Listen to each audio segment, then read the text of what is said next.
નમસ્કાર દર્શક મિત્રો, @ગુજરાતમાં આપનું સ્વાગત છે।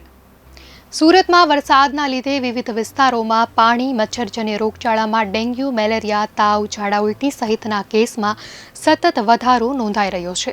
તેવા સમયે સુરતમાં ડેન્ગ્યુમાં સ્મીમેર મેડિકલ કોલેજની મહિલા રેસિડેન્ટ ડોક્ટર તથા સરથાણામાં યુવાનનું મોત નીપજ્યું હતું।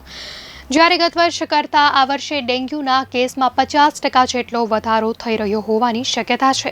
મનપા સંચાલિત સ્મીમેર હોસ્પિટલના મહિલા તબીબનું મૃત્યુ થયું હતું। મહિલા તબીબ ધારા ચાવડા સ્મીમેર હોસ્પિટલમાં ફરજ બજાવતા હતા, ત્યારે હોસ્ટેલની આસપાસ તપાસ કરતા સફાઈનો અભાવ જોવા મળ્યો હતો। મહિલા તબીબનું મૃત્યુ થતાં હોસ્પિટલના દર્દીઓમાં પણ ભયનો માહોલ સર્જાયો હતો। તો દર્દીઓમાં એવું પણ ચર્ચાઈ રહ્યું હતું કે લોકોને સારવાર આપતા તબીબો જ સ્વસ્થ નથી તો દર્દીઓનું શું થશે। ડેન્ગ્યુ થતાં સ્મીમેરની રેસિડેન્ટ ડોક્ટરને વધુ સારવાર અર્થે ખાનગી હોસ્પિટલમાં દાખલ કરવામાં આવ્યા હતા, જ્યાં સારવાર દરમિયાન ધારા ચાવડાનું મૃત્યુ થયું હતું। 1 થી 12 સપ્ટેમ્બર સુધી ડેન્ગ્યુના 39 અને મેલેરિયાના 55 કેસ સામે આવ્યા હતા।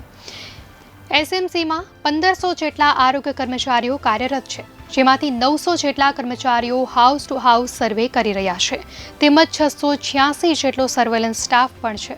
સુરત મ્યુનિસિપલ કોર્પોરેશન દ્વારા આરોગ્ય વિભાગ દ્વારા 3 મહિનામાં 26.60 લાખ જેટલા ઘરોમાં સર્વે કરાયો હતો, જેમાં 68 સ્થળોએ મચ્છરોનું બ્રીડિંગ મળી આવ્યું હતું। 8000 જેટલી નોટિસ આપી કુલ ₹20.50 લાખનો દંડ પણ ફટકાર્યો હતો। છેલ્લા 3 મહિનામાં 631 બાંધકામ સાઇટ પર સર્વે કરવામાં આવ્યો હતો અને 400 સાઇટને નોટિસ આપી હતી।